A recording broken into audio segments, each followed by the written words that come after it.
தமிழர்களோட பெருமையை பற்றி பேசுகிறோம் அப்படின்னா ராஜராஜ சோழனையும் அவர் கட்டின தஞ்சை பெரிய கோயிலையும் நம்ம மறுக்கவே முடியாதுங்க. அவங்களோட வரலாறு இல்லாமல் நம்ம தமிழ் பெருமை இல்லை. அந்த வகையில் பார்த்தீங்கன்னா நம்ம 1000 வருஷத்துக்கு முன்னாடி நம்ம பண்டைய தமிழர்கள் யூஸ் பண்ண நாணயங்கள் வந்து கிடச்சிருக்கு.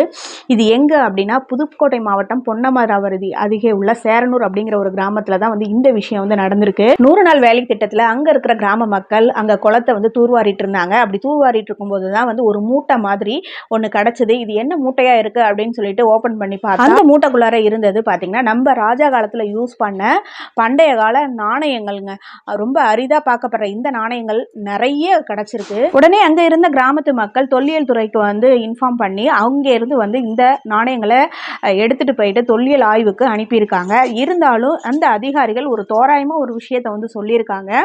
அதாவது இந்த நாணயங்கள் பிற்கால சோழர்களோட காலத்துல இருந்திருக்கும் அப்படிங்கிறது. அதாவது நம்ம ராஜராஜ சோழன் தஞ்சை பெரிய கோயிலை கட்டினார் இல்லைங்களா, அதுக்கு முன்னாடியே புழக்கத்தில் இருந்த நாணயங்களா இருக்கும் அப்படிங்கிறத சொல்லியிருக்காங்க. இருந்தாலும் தொல்லியல் துறைக்கு ஆய்வுக்கு உட்பண்ணா இன்னமுமே அரிய தகவல்கள் வந்து நமக்கு கிடைக்கலாம். இது கண்டிப்பா வந்து பாத்தீங்கன்னா நம்ம தமிழர்களுக்கு பெருமை சேர்க்கிற வகையில கிடைச்சிருக்கிற இன்னொரு மிகப்பெரிய ஆதாரம் அப்புறம் வந்து பொக்கிஷம் தான். கண்டிப்பா இந்த நாணயங்கள் பாத்தீங்கன்னா கிபி 850 இருந்து கிபி 1279 வரைக்கும், அதாவது இன்னைய தேதியிலிருந்து கணக்கு பண்ணி பார்த்தா சுமார் 800 முதல் 1180 ஆண்டுகள் வரை பழமையானது.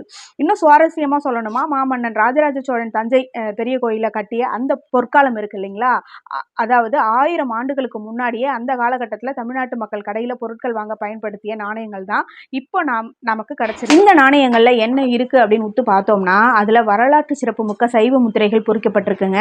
குறிப்பா சிவன் உருவம், சூலாயுதம் மற்றும் பாம்பு போன்ற சின்னங்கள் அதுல தெளிவா தெரியுது. ராஜராஜ சோழன் காலத்துல ஈழக்காசு அப்படின்னு ஒரு நாணய முறை வந்து ரொம்ப பிரபலம்.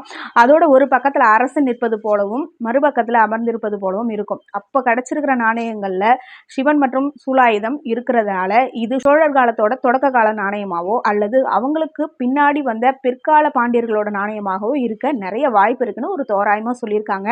மேலும் இந்த நாணயங்கள் கிடைச்ச அந்த பகுதியில ஏகப்பட்ட வரலாற்று பொக்கிஷங்கள் இன்னும் கிடைக்கிறதுக்கு வாய்ப்பு இருக்குன்னு சொல்லிட்டு தொல்லியல் துறையும் கிராமத்து மக்களும் வந்து நினைக்கிறாங்க. மண்ணுக்குள்ள பல நூறு ஆண்டுகளாக தூங்கிட்டு இருந்த நம்ம தமிழர்களோட வரலாறு மீண்டும் வெளிச்சத்துக்கு வந்திருப்பது உண்மையிலேயே பெருமையா இருக்குங்க. 1000 வருஷத்துக்கு மேல மண்ணுக்குள்ளார இருந்தும் பாதுகாப்பா இப்போ நமக்கு கிடைச்சிருக்கிற இந்த நாணயங்களை பத்தி நீங்க என்ன நினைக்கிறீங்க? இந்த பதிவை பத்தினா உங்களோட கருத்துக்களை கண்டிப்பா வந்து கமெண்ட் பண்ணுங்க.